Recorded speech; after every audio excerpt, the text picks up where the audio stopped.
Mhm. Okay.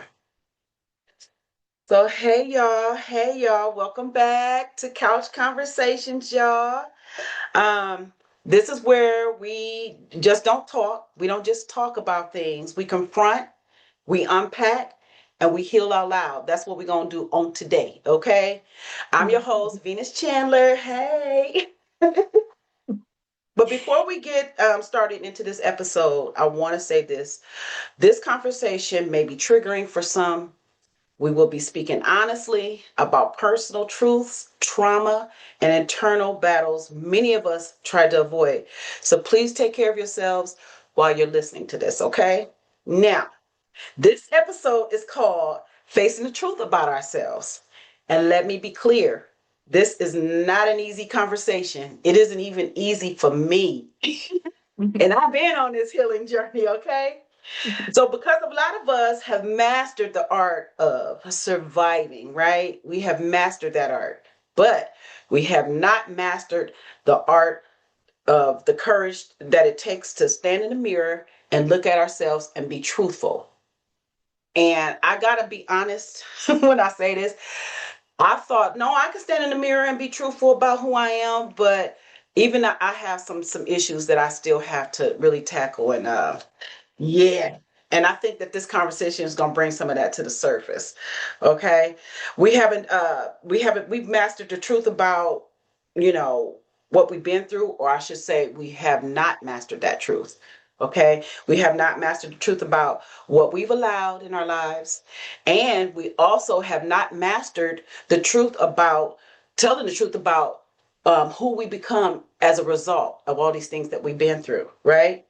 Because healing it doesn't really begin until the denial stops. We have to stop the denial. And I can say for a long time that I was in denial. And there's even some other stuff that I'm even going through right now that I see that I was in denial about. And until I was able to face that, um, I wasn't able to even talk about the truth of it all. So that was pretty difficult. So today we are going to be going there and talking about all these things. And I'm telling you, what better person to have on the couch than Miss Jewel Carter. Jewel is the author of a powerful voice when it comes to self-reflection and telling truth. Okay, her book, The Mirror Doesn't Lie, challenges us to stop avoiding what we see and start dealing with the real. Okay, because the mirror, it doesn't filter, it doesn't protect our feelings, it shows exactly what's there. And that's what today is all about, having the courage to face yourself even when it's uncomfortable. So if you've ever struggled with being honest with yourself, if you've ever avoided your own reflection, or if you're in a season where you know something has to change, this conversation is for you. So it's for me. It is for me today as well. So take a seat on the couch and let's talk about it. Jewel Carter is an author, a speaker, and a voice behind the Mirror Movement, a platform dedicated to helping people break cycles and reclaim their peace through radical self-reflection. She is the author of The Mirror Doesn't Lie, a guide to radical self reflection, a book designed to help readers stop performing, confront their truth, and step into who they were created to be. Based in Ohio, Jewel is passionate about creating conversations that challenges people to look inward and take ownership of their personal growth. So let's give a warm welcome to Miss Jewel Carter. Hey girl, hey boo. Hey y'all. Hello. I'm so excited to be here and I just want to extend gratitude for having me on the platform. You know, I appreciate you and what you're doing for the community, for women, for me. You are so welcome. We sort of kind of met by accident, but well, some people call it accident. I think that there's no accidents, especially when meeting people and crossing paths with people. Mhm. And let's see. So we're gonna listen. Let's get into it, okay? So Yeah. I want to know some things. There's some questions that I have for you, and we can start there. And if the conversation takes us wherever it takes us, that's fine too. Okay, Okay. but I want to know what inspired you to write "The Mirror Doesn't Lie." Well, I've always been someone who reflects. I always go inward first. I'm that friend that'll be like, "Am I tripping? Am I tripping?" Like, I'm always asking me. I'm always making sure I'm checking me and my heart posture and just, where what role I play in things. So when I started doing lashes and having those conversations with other women, and I feel like I create a safe space for people. It just, my energy creates a safe space. So I had women coming in there, opening up and talking, and I always found myself redirecting them to the power they hold in the choices that they make. And that is what clicked for me. We need to get more people to understand, especially women, because the truth of the matter is women are the givers of life, right? Nobody walking this earth would be here without a woman. So we have to understand the power that's in that. And I wanted women to understand there's power in choice. You get to decide how are you going to move forward in things, right? If women are coming in, they're complaining about the men that they're dating, how things are going in their life. It's like, take your power back. Go in there and be honest with yourself. 9 times out of 10, you saw the red flags in the man, but you're comfortable there, so you're staying. It's You have a choice. Maybe not always a comfortable choice to make, but you have a choice. So I went through a breakup, and I had pulled up some old, like, I had been writing, and I pulled out that manuscript, and it was just like God was like, let's turn this around. Let's shift this. Let's get other people to understand the power that's inside of them by just choosing differently. Right, Hmm. right. So what was that moment for you? Like when you said, "Okay, listen, I have to confront myself too. I have to look in that mirror." What was your moment? What made you say, "Okay, something's got to change here"? Um, Honestly, deciding to leave that relationship, right? He wasn't a bad man, but there was an alignment there. There was a comfort. I had realized that honestly, I was operating out of my own abandonment wound.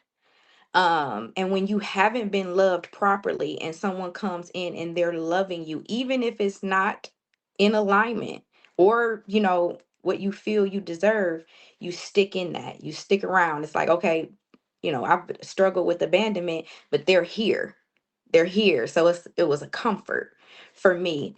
And I had to really sit with that, because sometimes we'll stay in relationships that aren't fulfilling because of that comfort, because of whatever wound that we're, dealing with. And I had to really, really be honest with myself and say, are you really happy here? Do you feel fulfilled here? Or are you just doing this because it's a body here? You know what?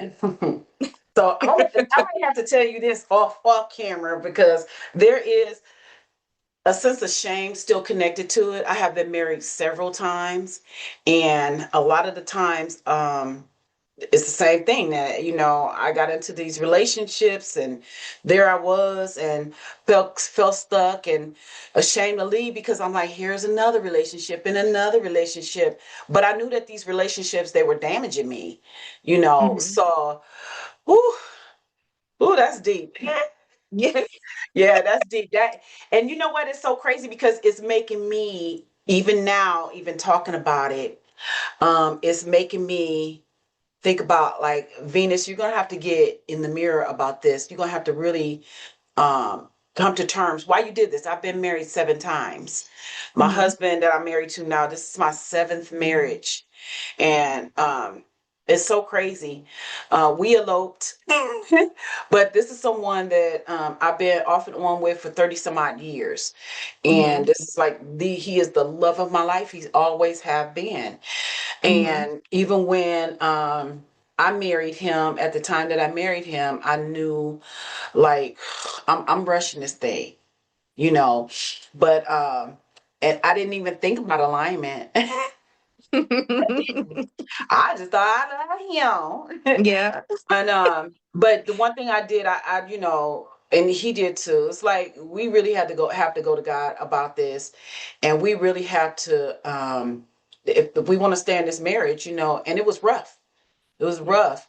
And so I know exactly what you're saying. And how long were you in this marriage? Or I should say We were relationship. together. We were together for 8 years. Yeah. 8 years. We were engaged for three, two. We were engaged for two, and that was kind of my indicator, right there. Um, when it got real, I said, "Oh, let's think about this. Is this really what you want to do?" Also, there was a sense of purpose calling me forward that he wasn't, like I said, he wasn't a bad guy, but there were things he needed to work through that I don't think he was realizing he needed to work through. And I felt like I was holding back walking my purpose to make sure I kept his security in place. Like, you know, I know he would have supported me, but I don't think he would have, it would have triggered so many of the wounds he still had to deal with. And I was seeing that. And yeah, it was 8 years. It was probably the hardest decision that I had to make, but it was me being obedient, because it wasn't even just a me thing. It was God. Like, you have to walk this purpose. You're trying to go somewhere. You're trying to be a vessel for me, and this is holding you back. This is anchoring you, because he wasn't willing to get in the mirror. Ooh, now that's deep. Yeah. That's real deep. And I know, listen, I'm trying to stay on topic, but I don't know. This is what I'm saying, that there's still things that I need to get in that mirror about, thank God. Thank God. When it comes to my marriage, my husband supports me on everything. You know, Mm-hmm. some things so I gotta admit, some things he just don't understand it. But on the same hand, he like, I don't understand it, but you know what? I'm gonna support you on that. But Mm-hmm. I didn't even think about, we're gonna go back to that alignment thing. I didn't even think about alignment because I knew I had a calling on my life. He has a calling on his as well, you know, Mm-hmm. and what does that look like when we have people that come in and that's distracting us from that? Because that's Mm-hmm. something that we have to do. That's something that was given to us by God, right? Mhm, I mhm, never thought of anything like that. I was already walking in my purpose at the time. Okay. mhm, So and let me tell you something. When it comes to having other people's lives in your hands and they're counting on you and relying on you and everything, that's big. yeah, So I didn't think about that either. I just rushed in and you know, but thank God, God was in it. He was in it. yeah, He was in yeah. it. It's Because that could have been necessary. a bad thing. Mm-hmm. Yeah. See, and that was kind of the thing. He also has a calling on him. I could see that. And I Mm-hmm. remember there was a time where I was in one of my moments, worship, praying, crying, in that moment, and God said to me clear as day, ask him how he feels when you're doing this. And I got up from the crying and all that, and I asked, because I asked him, I said, how do you feel when you witnessing this? And he was like, I've watched this my whole life. Da, da, da. I said, well, are you going to walk this out with me? He's like, yeah, I can't do that. Oh, that's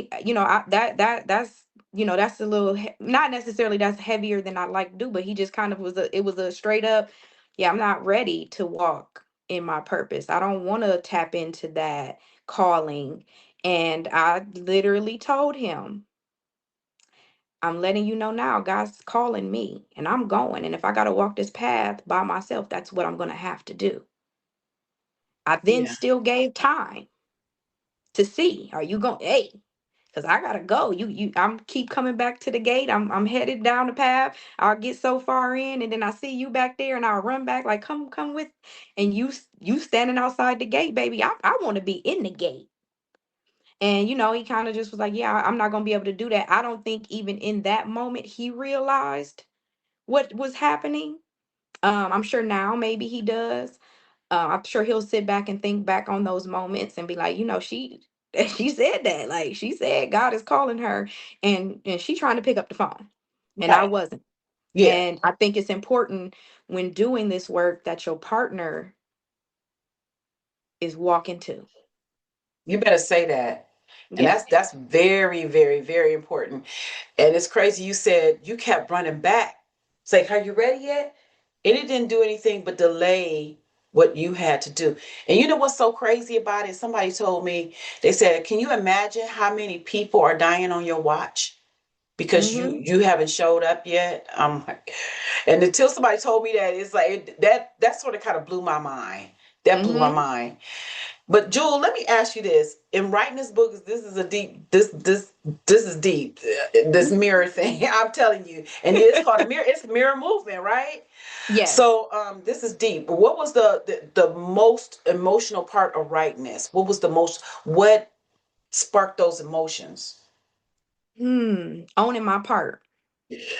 Ooh, Owning my part because we spend a lot of time. It's easier to project the blame, right? I could all day long be like, he was holding me back, he was da da da da, but I had a choice in the matter, right? I had to choose whether or not I allowed you to hold me back. So just being honest with myself, I think, was the most emotional part. Realizing how many times you repeated a pattern because you didn't want to make a different choice. Realizing how many times I repeated a pattern because I was trying to make sure other people were comfortable.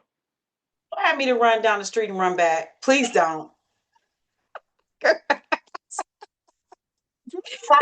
girl. Ooh, literally, I got my hair. The hair on my arms just stood up. That is powerful. People do not understand this thing about these patterns. Mm-hmm. And if you're not aware, you will keep repeating them, Yes. cycles and patterns. Oh So yes. that is ooh. Because God, you'll wonder, okay, why do I keep attracting this same type of friend, this same type of man, this same type of people around me? And we love to say it's them, but there's something in you attracting that, right? We're all mirrors, right? We're all a reflection of each other. So when you look at the people around people, you get an idea of who they are. And so if I'm continuously allowing myself to be in this cycle, that's a me thing. That's a me problem. That's something that I can fix. And I'll be honest with you. There were times where I would try to point out to him, hey, I don't know if you see this, but you're operating in a wound from your past marriage, from your past in your childhood. And he would always tell me, well, you the one that had the rough childhood, you the one who need to do the healing. And I took that literally because I said, you know what, and I have to thank him for that, because what you did is you always pointed the mirror back, and I realized, you right, I could do something about me. I can't do nothing about you, That's but I right. can do something about me. And Mhm. so thank you for that, because that then made me start, okay, well, let me dig in. Let me realize, okay, my childhood did affect me in this way, but here's the pattern that's happening because of it. And I can change that. That's what I was going to ask you too. So, in writing this book, how do you think it changed the way that you see yourself? I stopped seeing myself as broken, Mm. and I started seeing myself as responsible, right, for the choices that I make. I took my power back. And especially, a lot of the things that broke us, we had no control over. They were mostly childhood things. A lot of us are affected by our childhood, but we don't really know how to grasp that, because it happened when we didn't have control, right? But we have the control on how we show up now. And so, sitting with the things that I had been through in my childhood, I had to take my power back. I had to realize that because those things happened to me when I didn't have a choice, they didn't that doesn't mean that I'm broken or I'm damaged goods or I have to continue to be operating from a broken spirit. I'm allowed to pick myself up and be whole. Those things are testimonies. They are what built me. And I've made it through those things. I've made it through 100% of the things that tried to break me. I stand here today strong. Come on, somebody. And Come so on. why would I continue to keep allowing them to affect Hmm. me in Hmm. such a way in my adult life when I have the power? Hmm. Well, why do you think other people have such a problem like looking in that mirror and dealing with that? Ego. Ego and fear. I think it's scary to realize when you've been the problem, and not necessarily the problem, but responsible for the choices that you made. I don't like to say Get problem, you to but cry over you here, honey.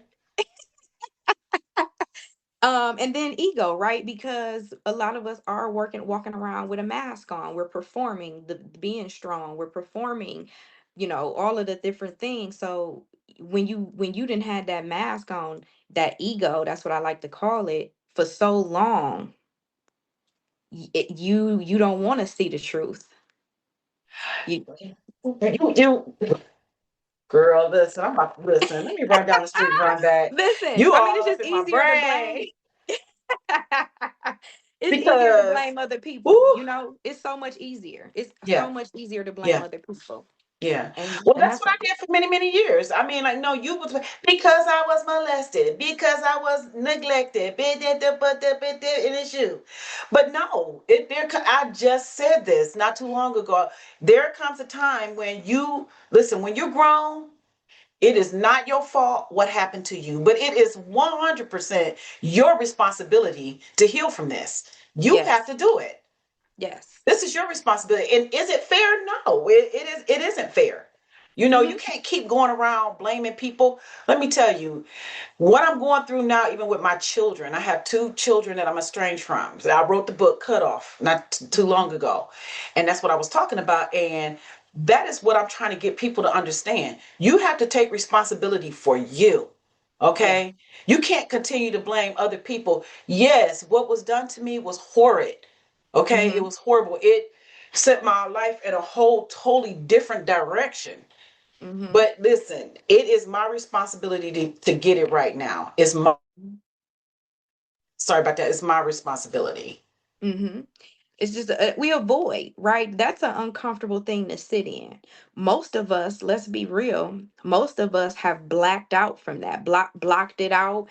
You don't even remember a lot of the things. And once you start peeling back those layers and things start coming to surface, it does not feel good. But you can't heal something if you don't like let it breathe.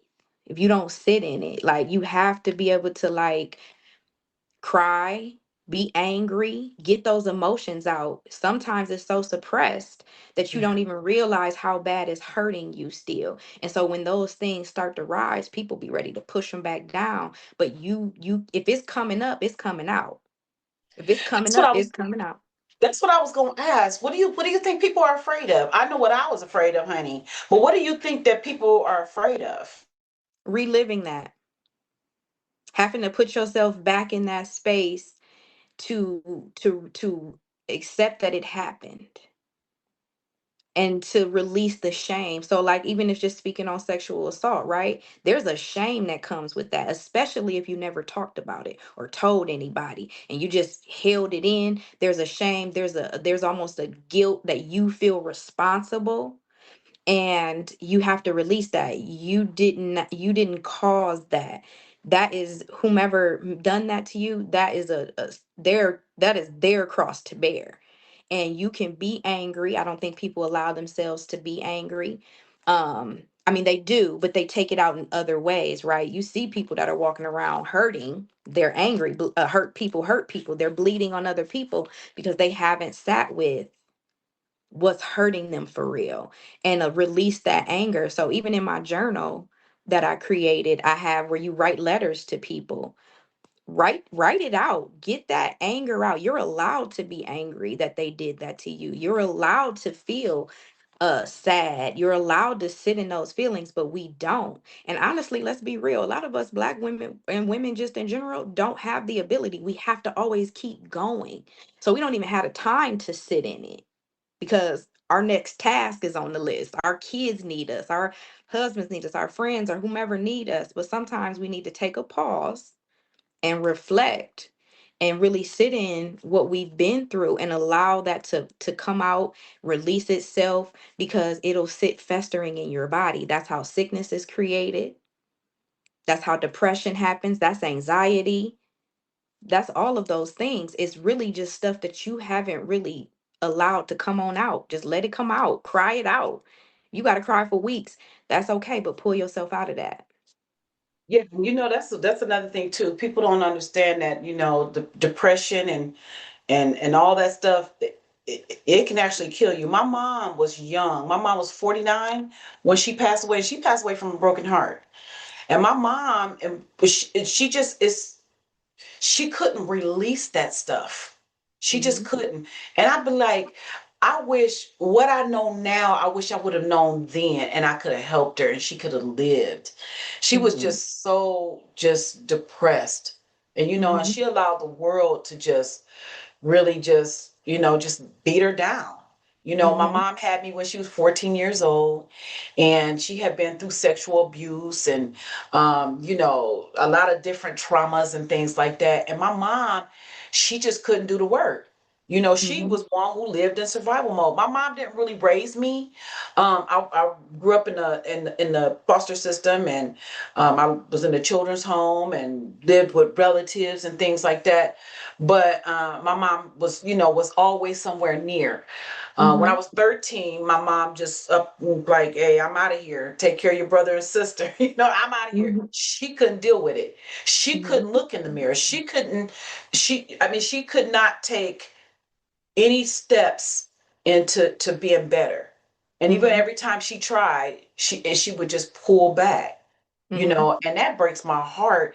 So when you meet people, like, you encounter women, and how can you what make you think, or how can you know that that person haven't done the work or started doing the work, or haven't even looked in the mirror to say, this is who I am, and start to break that stuff down? I'm like, how do you know they haven't started to do the work yet? Key indicators for me is always being busy, so avoiding stillness. People who don't know how to sit with themselves, or if you meet people and they back to back relationships, they don't know how to sit alone. There's there's some heaviness that when they are alone, they're not ready to face. The victim mentality. So people that are always blaming other people, or just repeating the same cycles. We see it on the internet or on, in our friendships all the time. She with this man and then leave him, and then the next man ain't no different, so they're repeating cycles. They're playing the victim, or they're just always busy. So that is the number one way that I can tell. You're outrunning. You're trying to outrun your problem, your wound, your trauma, whatever it may be. And what people fail to realize is that'll exhaust you, and then you'll fall, and all of that stuff will catch up. And now it's harder to get up because it's on you. Like you done got tired, you done got winded. You think you about to sit down for a second, and now here come all of this stuff surfacing, and now it's harder to get out of it. But if you would just take the time when things are arising to say, okay, this is what I'm feeling. This is why I'm feeling that. It's okay. I'm safe now, and So, just mhm. pick yourself up. So how do you lovingly address it with that person, or do you allow them to come to you and say something? I mean, like, I how do think you approach that? I have a really good way with people. I have a really good way of people. I think that a lot of my clients will tell you, like, she gonna tell you the truth. So it may not always feel good. It may not always feel good, but that's the main thing. And I always try to tell people that, okay, this is with love. And I think people know that my heart is pure. I'm not telling you this because I want to make you hurt by feeling it. I want to let you know that there's power in feeling it. There's power in releasing it. I have some I I have some women that be like, okay, dang, I needed to hear that, but girl. And I'd be like, it's the truth though, right? We need to be able to accept the truth. And what do they always say? What's the saying? The truth hurts. So in your journey, what I mean, like, what helped you? Like, what was that one thing? Journaling. Yeah. Journaling was Was the it number scary one though? thing. It was because you can get dark. You can get dark. You can get dark in those journals, but No. that's what I love about it, right? This is my space to be dark. And then I also, honestly, I really started getting in the mirror. Like I know people be like, "What?" when I say that. No, I would get in the mirror Literally. and talk to myself. Like, you know how Literally. Issa Rae Yeah. was on rapping in the Yeah. mirror? No, but I'd be in there like, okay, Jewel, what's really going on? And just talking myself through it. It's so funny because I was started doing that in that relationship, and he used to be like, I can hear you. Yes. You can hear me, but I gotta get this out. Like I gotta talk myself. I gotta talk to me. Like it almost feels like you having a conversation with your higher self. For real. No, that's true. Yeah. So I would just get in that mirror and I would really talk and I would really say the things that even if they felt dark, I would say them because they were truth, right? We can't run from our truth. We can't keep suppressing it to make other people comfortable. We can't even suppress it to make ourselves comfortable. So I just started Yeah. getting in the mirror and journaling. Yeah. And prayer Yeah. and I was listening to, of course, podcasts and reading Mhm. books and all of those Yeah. kind of things, therapy. Hmm. But being honest with myself was the key. Yeah. Because even Yeah. going to therapy, if you ain't ready to open up fully and tell them everything and just be raw and real out of Yeah. fear of judgment, it's not gonna really work. So I had to be able to not judge myself Yeah. first. Yeah. So would you say that you had to do a lot of forgiving of Yes. Jewel? Like, forgive her. But so how did the forgiveness, play a part in your healing?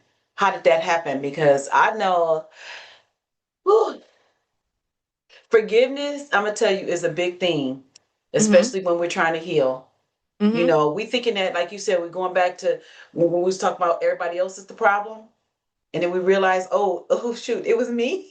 Mm-hmm. How was you able to forgive yourself? How did forgiveness play a part of your healing? Forgiveness was necessary because that's what frees you, right? I wasn't forgiving the other people. I had to forgive myself because I had to realize I didn't know any better at the time, right? And two, like even just speaking on mothers, I had to realize, first of all, our mothers didn't have the same tools we have, right? And she's just a girl too. She's doing this life thing for the first time. My mother's mother died when she was 10, so she didn't have mothering. She didn't know how to Wow. mother. And Mhm. so I had to forgive her just by realizing, okay, if I'm struggling this way, I know it was even 10 times harder for her in her growing up. And so just forgiving the people who I thought should have supported me first, and then forgiving myself for holding on to those grudges, and then operating the way that I was operating in life. Like it freed me. It freed me. Yeah,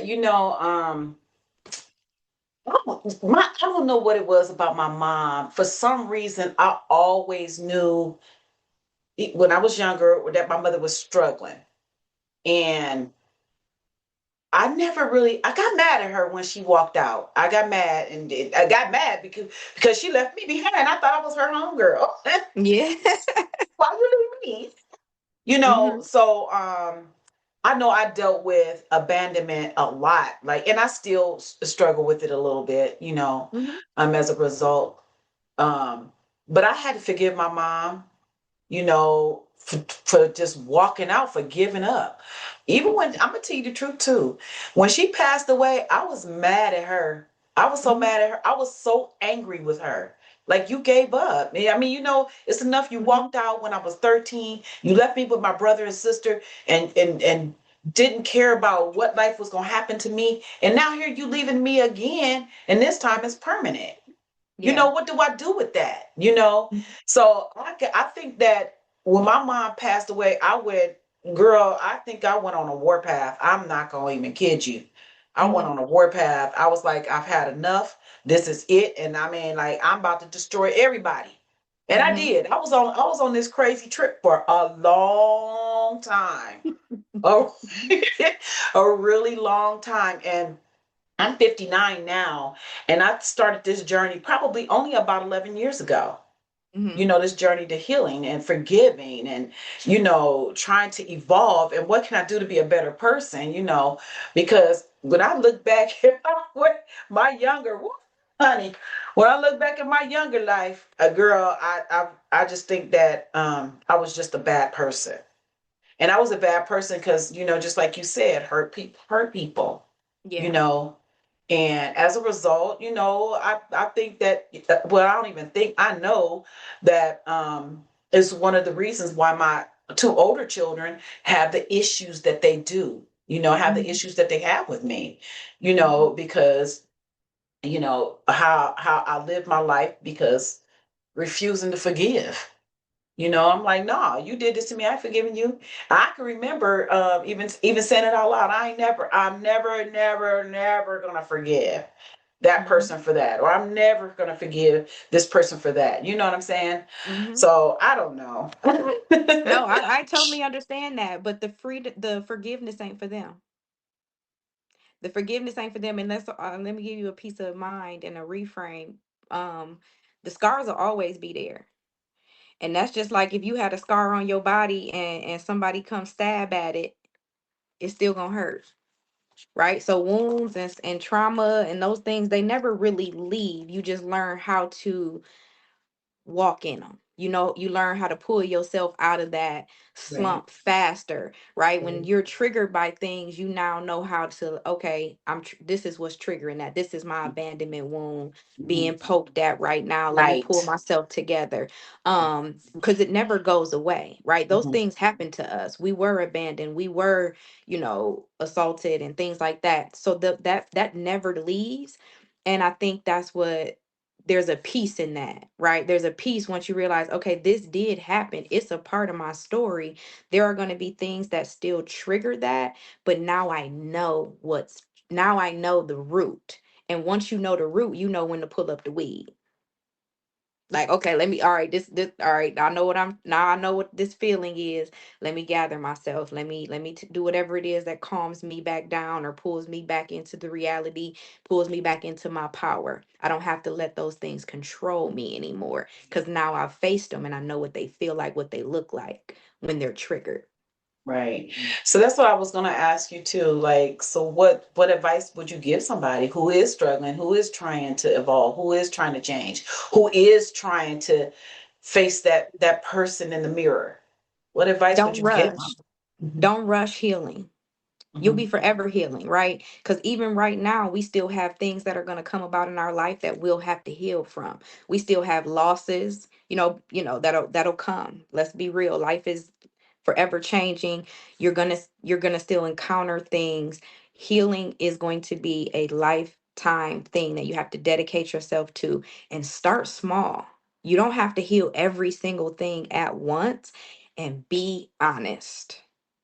Just be Right. honest. I think that for the most part, I think that if it took almost a lifetime for you to, even like with me, I'm 59.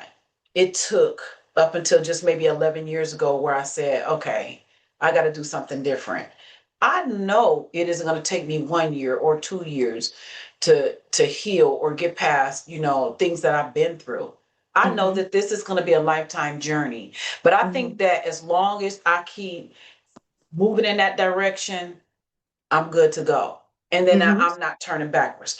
And not to mention too, I have to have a village. Mm-hmm. I have my support system, honey, because there's just days.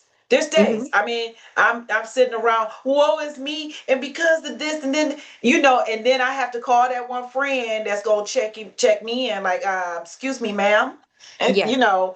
and bring me on back to reality. Mm-hmm. So yeah. Yeah. And that's all brings us back to that alignment, right? Because a lot of times we picking up friends along the way where we're trauma bonding.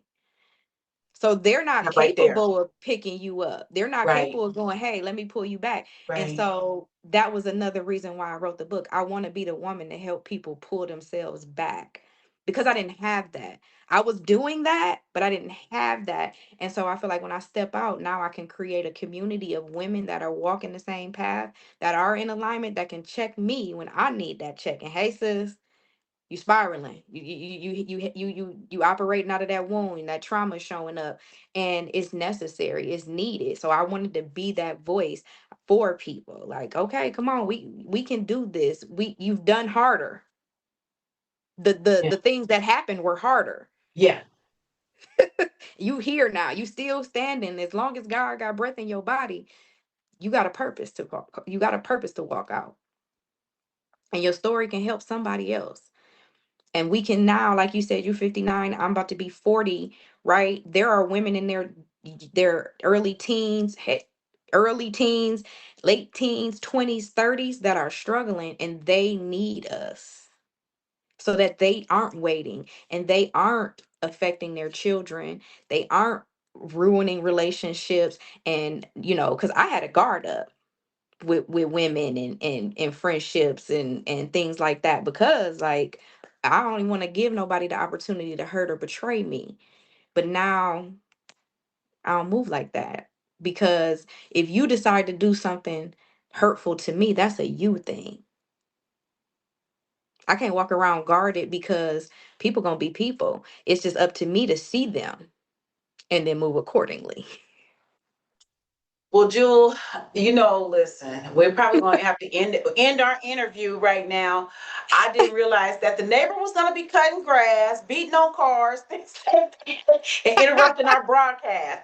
But I want I to don't even actually get hear back it. with you and do another interview, because I just think that we need to go a little bit deeper with this. When you talk Yeah. about the mirror, let me tell you something. This mirror movement is powerful, and it's Thank you. something that is needed. It is something that is needed, because I always tell people, listen, women, without healthy women in the community, our whole community is sick. Mm-hmm. Yes. You know, Yes. people Yes. think that this is a man driven world, and it is not.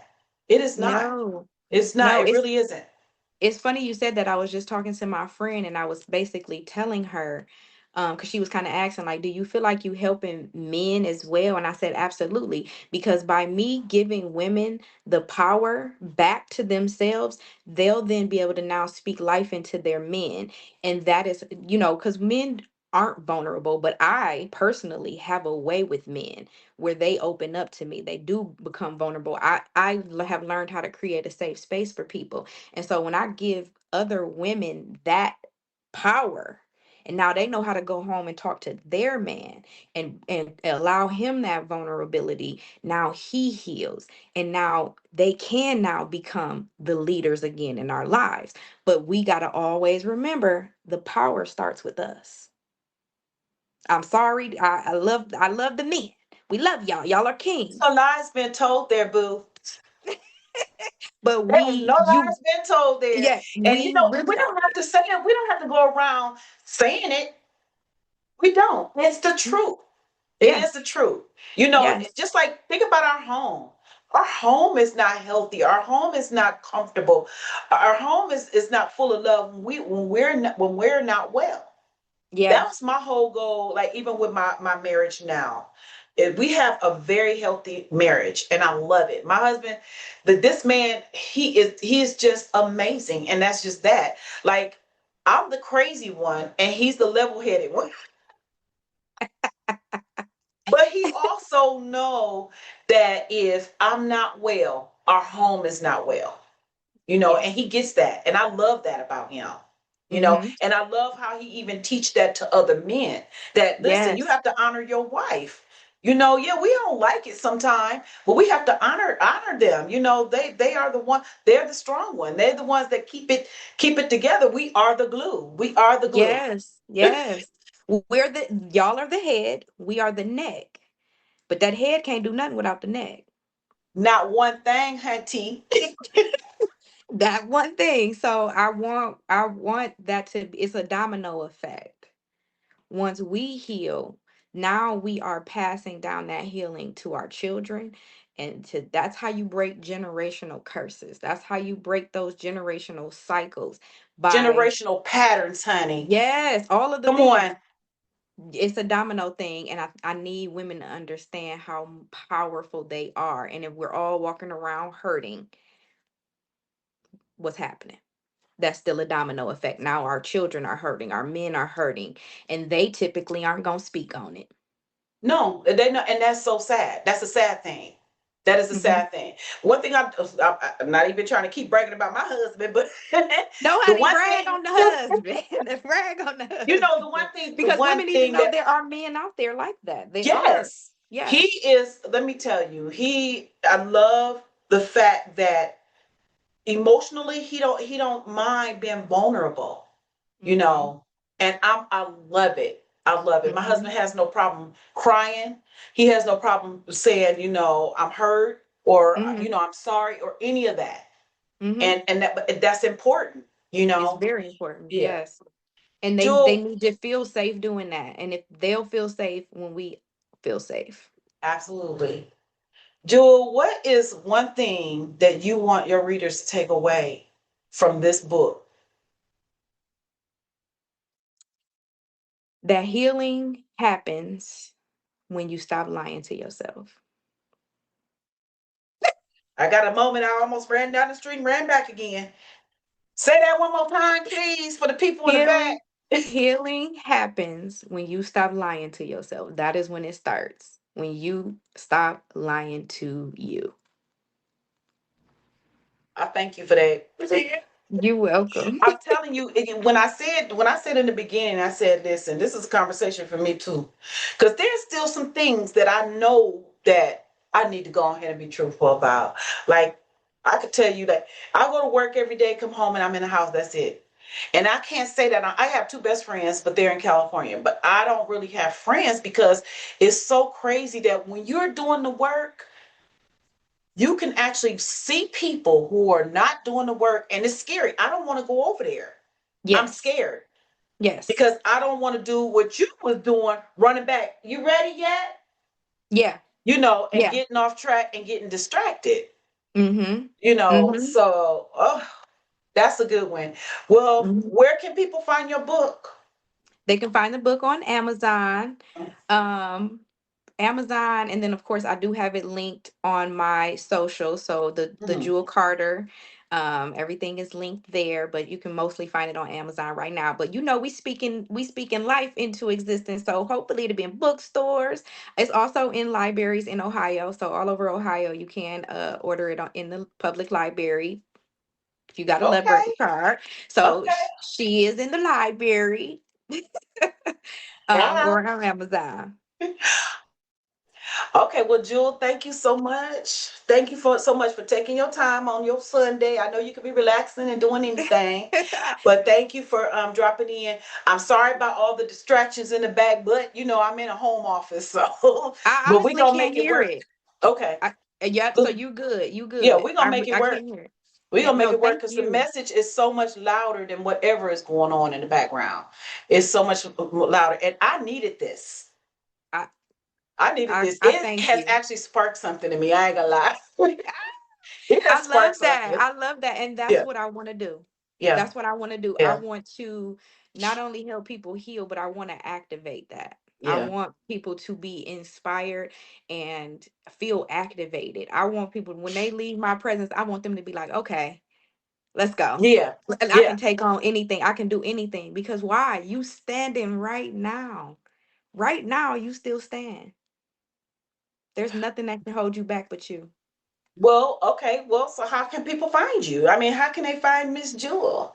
They can find me on Facebook, the Jewel Carter, uh Instagram, the Jewel Carter. I am on TikTok as The Mirror Speaks. Okay. Because I do panels. I do a panel Mhm. every Monday on TikTok with a group of very powerful women. And if you have TikTok, ma'am, I would I love for do. you to come on I'll be searching one for you as day. soon as I get off this phone, this Okay, right here. okay. I would love for you to Okay.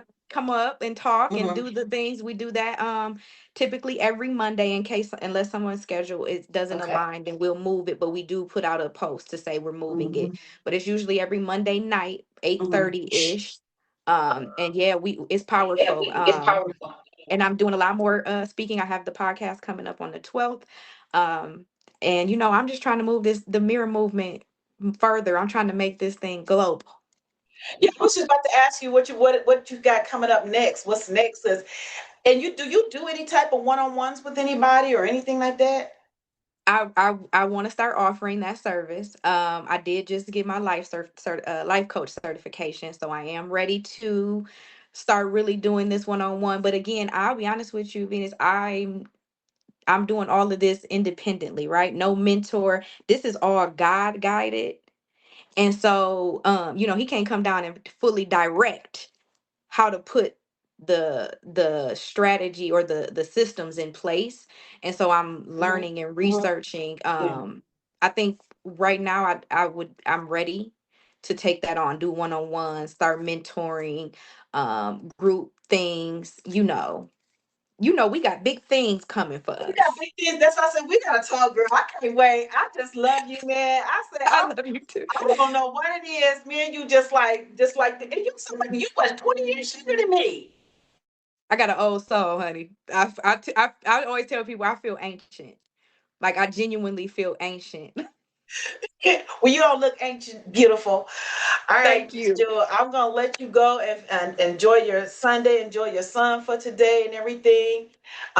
So listen to everybody that is listening. Remember, growth starts where you're willing to look at yourself honestly, Yes. truthfully, and just get real and get raw. And it sometimes it hurts. You will Mm-hmm. cry. You will be embarrassed. You will be ashamed. All that stuff will come about. But you got to remember to keep going because when you go back, it doesn't do anything but delay it. Just Mm-hmm. keep moving through it, move through it. Because I know me, Mm-hmm. I be in pain. I be like, keep going, Venus. Keep going. Mm-hmm. You And we know, can be the example. Ladies, if you are struggling with that, look at these two beautiful women right here who have pushed through everything that they've been through. This is a clear sign that you are capable. say it, girl. All right, Miss Jewel. Until the next time. And Yes. I'll text you a little bit later. And yeah, yep, Yes. yeah. Thank you. We got some things to talk about. Yes, ma'am. All right. All right. All right. See you later. See you later. Bye. Bye.